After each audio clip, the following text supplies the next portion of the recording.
There are signals, echoes, from a time before our recorded history, a story that doesn't just challenge our understanding of the past, it threatens to rewrite it.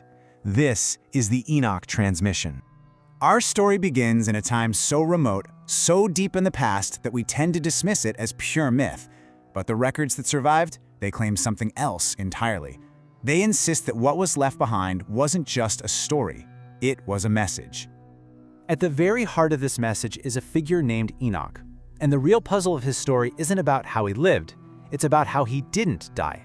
He simply vanished, taken from the earth in a way that our history has no category for. So, to really understand this transmission, we have to first look at the messenger himself, the man who supposedly received this knowledge, and the truly bizarre nature of his departure from our world. And this is where things get really interesting. In the standard, canonical Bible, Enoch's story is almost a footnote, a few cryptic lines. He was not, for God took him. That's it. But in the apocryphal texts, the so-called hidden books, the story just explodes. He wasn't just taken, he was given what you might call a tour of the cosmos, a deliberate, systematic education in the machinery of the heavens. And it's this education, this knowledge that shifts the whole narrative. We move from something that sounds like ancient history into something that feels much, much closer to science fiction.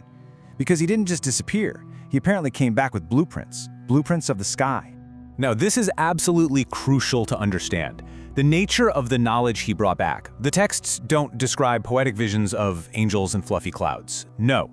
They describe things like celestial gates, solar portals, the mechanics of the moon, and they do it with a kind of mathematical precision. This wasn't mythology. It was more like a technical manual. And that leads to the one question that changes everything. How? How could a man living thousands and thousands of years before what we call science possibly possess such advanced astronomical data? Okay, consider this one number, 364. The Book of Enoch lays out a solar calendar of exactly 364 days. Now, for its time, this was an unbelievably sophisticated model, one built on a foundation of perfect, divisible symmetry. And this detail, it really shows you just how advanced this calendar was. Enoch's calendar divides perfectly. 4 seasons, each 91 days. It's a system of encoded symmetry that, unlike our own Gregorian calendar, doesn't need constant corrections with leap years. It was designed for a different kind of precision, a cleaner system. So what does this all mean? The big takeaway here is that this wasn't just some ancient farmer's almanac. The texts read like a set of instructions, a blueprint for synchronizing human activity with very specific cosmic cycles. But synchronization for what? What was the goal? And that purpose, it seems to move from abstract knowledge to something physical, something built. The texts claim this information wasn't just meant to be known, it was meant to be used, to construct something, a tower before time. The source material says that Enoch was instructed to build an observatory, a specific structure on a specific mountain, a place designed to watch the sky and measure these cosmic cycles with precision. A structure that has been long lost to history, buried under the weight of millennia. But what if it isn't lost? What if it's already been found, but we just haven't understood what we were looking at?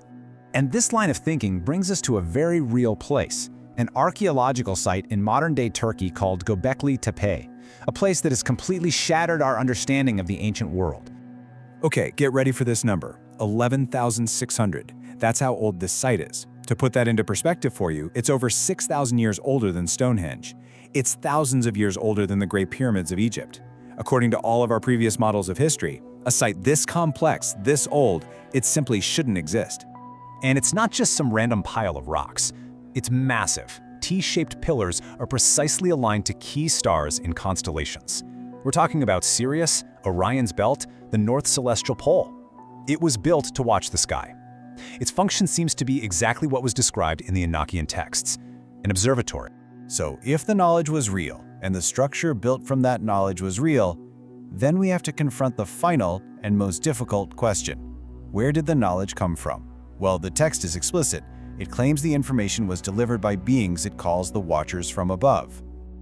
The Book of Enoch describes these beings in incredible detail. And they're not gods or angels, not in the way we usually think of them. They were described as a distinct class of entity, observers, sent to Earth who ultimately interfered. There's a line in the source material that completely reframes the whole concept. It says they fell, not morally, but gravitationally, from orbit to Earth. Think about that phrasing. The fall of these beings isn't described as a moral failure, it's described in purely physical terms, a descent from the sky, from orbit, down to the surface of the Earth, a literal arrival. And this, apparently, was Enoch's true purpose. He wasn't a prophet delivering messages from some distant, unknowable god. He was more like a contact specialist, a scribe chosen to document this encounter, to witness their technology, and to record the warnings these beings brought with them. All of this leads us to a final and frankly unsettling thought. If we choose to interpret these texts as a record of real events, advanced knowledge, a physical structure, and a non-human intelligence, then the story isn't actually over. It's an unanswered signal.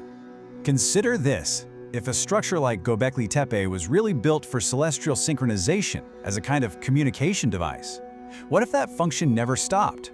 What if the structure itself is a signal, still broadcasting its original purpose across the vastness of time? And that raises the final, and perhaps most profound question. A signal is useless without a receiver. So if this ancient transmission is still active, then who or what is still listening? Or waiting for that ancient calendar to click back into alignment, waiting for the cycle to finally complete, waiting for the signal that it's time to come back.